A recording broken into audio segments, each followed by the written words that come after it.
꿀피부 여러분 안녕하세요. 반갑습니다. 화장품 읽어주는 남자입니다. 오늘은 비립종, 그것이 알고 싶다. 비립종에 대해서 알아보는 시간을 가질 거예요. 비립종이 무엇인지, 그리고 원인은 무엇인지, 그리고 예방법은 또 무엇인지, 그리고 마지막으로 비립종을 해결할 수 있는 방법에는 어떤 것들이 있는지 알아보는 시간을 갖도록 할게요. 자, 비립종은 이렇게 눈 주위로 많이 나는 경우가 있죠. 이렇게 동글동글하게. 일단 비립종이 뭔지 알아야 될 텐데요. 비립종은 피부의 얇은 위치, 그러니까 피부의 얇은 부위에 위치를 하게 됩니다. 보시면 눈 주위로 피부가 되게 얇잖아요. 이 얇은 피부 부위에 이렇게 동글동글동글하게 생기는 거예요. 1mm 내외에 노란색의 공 모양의 주머니인데 동글동글하게, 노란색이 아니기도 합니다. 흰색이기도 하고 피부 색깔에 따라 달라요. 그리고 비립종 주머니 안에 차 있는 것은 각질이나 지방들입니다. 각질이나 지방들이 차 있는 거예요. 그리고 비립종의 종류에는 원발성 비립종 그리고 속발성 비립종이 있는데 요거는 크게는 중요하지 않습니다. 대체로 나는 비립종들이 원발성 비립종이기 때문이죠. 네, 물사마귀랑 비슷하기도 하는데, 물사마귀는 여러분이 검색해 보시면 아시겠지만 비립종이랑 똑같이 생기진 않았어요. 그래서 명확하게 조금 또렷하게 확인하실 수 있습니다. 주로 뺨과 눈꺼풀에 잘 발생한다고 합니다. 그렇다면 비립종은 대체 왜 날까요? 사실 명확한 원인은 없어요. 명확한 원인은 없으나 솜털의 한 부분에서 기원을 한다고 의학적으로는 말하고 있습니다. 자, 그러면 우리 피부에 직접적으로 비립종이 나는 경우 원인이 없다고 할 수는 없고 여러 가지 원인들을 한번 찾아볼 수 있어요. 첫 번째, 메이크업을 완벽하게 클렌징하지 않아서 메이크업 잔여물이 피부에 남는 경우, 그러니까 이제 피부 위에 메이크업 잔여물들이 계속 쌓이게 되면서 이 메이크업 잔여물들이 피부의 호흡을 방해하고 각질이 떨어져 나가던가 아니면 피지 분비가 되는 것을 방해해서 그 부위에 각질과 지방이 쌓이게 돼서 유발되는 경우를 말씀드리는 거예요.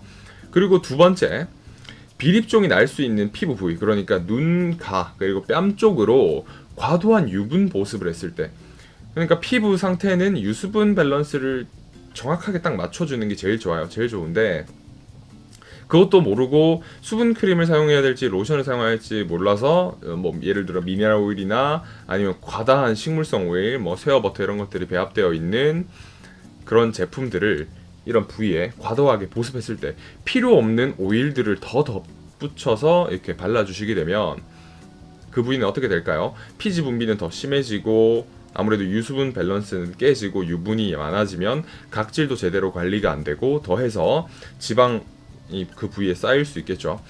그래서 나는 경우.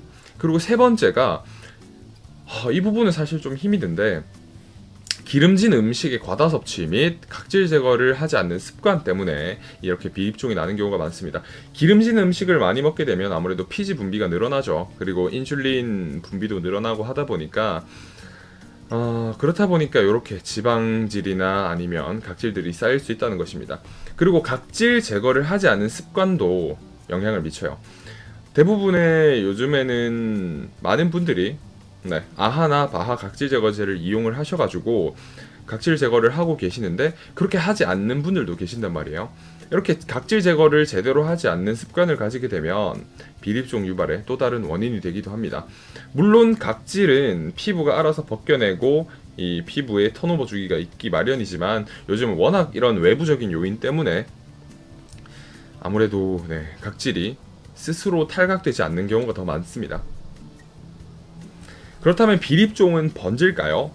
사실 비립종은 번지지는 않아요. 다만 이제 비슷한 부위에 계속 이렇게 눈 주위에 위치를 하고 있다 보니까 마치 번지는 것처럼 느껴지는 거예요. 요게 한 개 났는데 여러 군데 타다다닥 나기 시작하면 이거 내 비립종이 이렇게 번지는 건가라고 생각하시는데 번지는 것은 전혀 아닙니다. 그렇다면 비립종 예방 방법을 알아보겠습니다. 우선은 깨끗한 클렌징이 중요하고요. 두 번째로 아이크림을 과다하게 바르지 않는 것이 중요합니다. 아이크림을 과다하게 바르게 되다 보면 여기에 필요 없는 피지들이 많이 분비가 되게 되죠. 그리고 또 피지 분비 자체도 이 너무 오일리한 제품들을 바르게 되면 피지 분비 자체가 이제 밸런스가 깨져서 유수분 밸런스가 이렇게 파괴되는 경우도 있기 때문입니다. 깨끗한 클렌징, 꼭 해주시고 아이크림 과다 사용하지 마시고 세 번째로 아하바하 각질 제거제로 각질을 충분히 관리해주는 습관이 중요하겠습니다.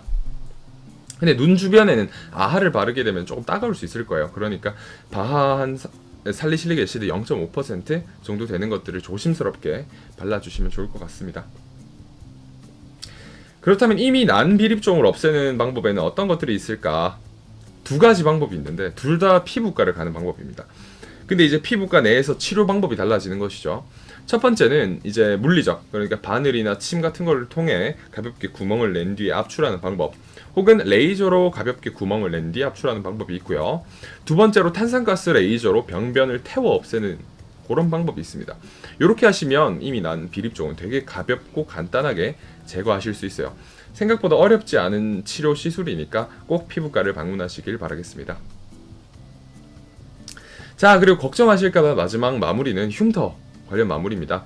이미 난 비립종을 없애는 경우 흉터는 거의 남지 않으니까요. 여러분들 걱정하지 마시고 피부과 가셔서 치료를 받으시면 좋을 것 같습니다. 자, 오늘은 비립종의 원인과 해결 방법 그리고 예방 방법에 대해서 알아봤습니다. 여러분 내일도 비립종 없는 하루 보내시기 바라겠습니다. 감사합니다. 화장품 읽어주는 남자였습니다. 여러분 그냥 가시지 마시고 좋아요랑 구독 한 번씩 부탁드릴게요.